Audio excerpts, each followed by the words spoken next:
Hi, I'm Nolan from Camper PTI. Today we're going to be talking about the NFL, especially the overachievers and underachievers. Drew, who do you think is a big overachiever for this season? I think a team that could overachieve this year is the Atlanta Falcons.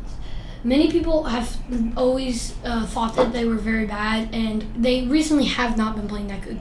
But getting rid of Marcus Mariota and adding Kirk Cousins and Michael Penix Jr. may be a big changing point. Because a QB is what you need to succeed, and adding Kirk Cousins, who has a ton of experience and has always proved that he's been pretty good, could help this team be a leader on this team. And Michael Penix Jr. is a young rookie that could be the new franchise of this team. And they've also added wide receivers like Darnell Mooney, and Drake London, and many others. And I feel like that their offense could be very elite this year, and I think they're going to overachieve. Brady, what do you have to say about this topic? So, a few things now. First off, you said how having Michael Penix and Kirk Cousins will be good for this year.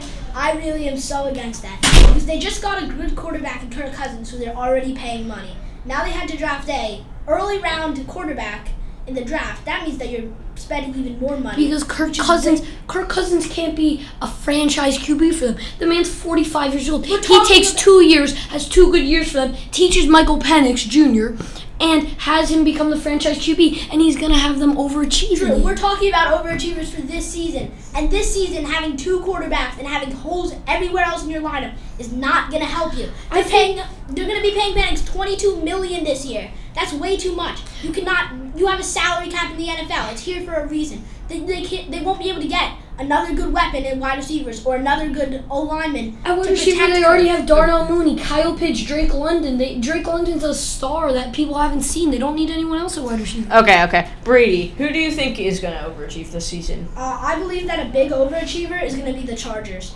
Now, they have a quarterback in Justin Herbert that has been better than average the last few years. In fact, I believe he's been very good.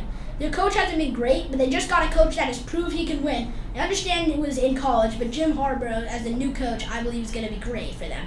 The college and NFL are 2 completely different things. The competition in the NFL is so much more difficult. Now, yes, Jim Harbaugh's a great coach, and his brother has proved it too, but I'm not sure that can carry over. Also, you said Justin Herbert being above average QB. If you look at his statistics, he has been average at best. He has not been having good seasons.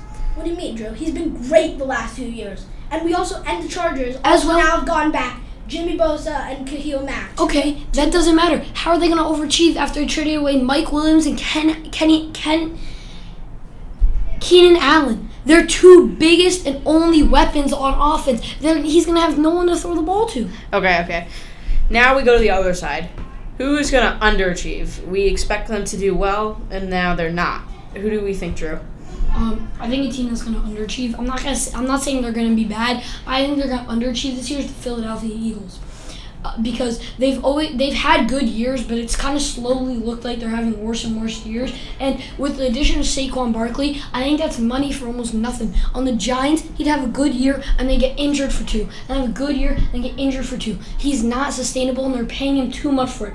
As well as their defense has been slowly looking like it's downgrading. I think this is the year that the team falls apart. I think that that's a fair point, but their offensive line is going down, and they're losing some defense. They're losing defense as well. Brady, do you agree with this? No, I fully unagree with this. In fact, this is very dumb. First off, looking at one of their weakest parts last year, their defensive backs. They just drafted 2 new defensive backs. Who says they're going to be good? Have you seen how many guys go from college to NFL and just flunk? It's the majority of the people. Who says 2 cornerbacks, both of them, are going to do good? Do you see how many people come from college and flunk? I don't think they're going to do good. Drew, they have proven in all the mini camps and everything that they have. Mini camps are not the same. That you're playing other teammates. Not everyone's going full out because they don't want to get injured. Are you kidding me? Okay. And look at their O-line too. Their O-line has been amazing. Okay. And they lost Jason Kelsey, the main leader. Doesn't matter. They still have Cam Jurgens. They moved him to the inside, and he was amazing. But all their leadership is gone. Okay, I have to cut you off, Brady.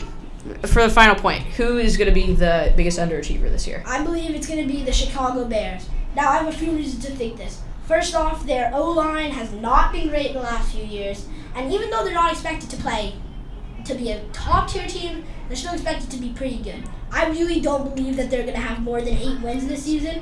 and they have Caleb Williams. As Drew was saying before, he's a rookie. You never know what's going to happen. And I understand that he was a first-round pick, sure, but still, I have a feeling that he's going to flop. And like you see him, I want you to name one quarterback that was actually amazing in their first year.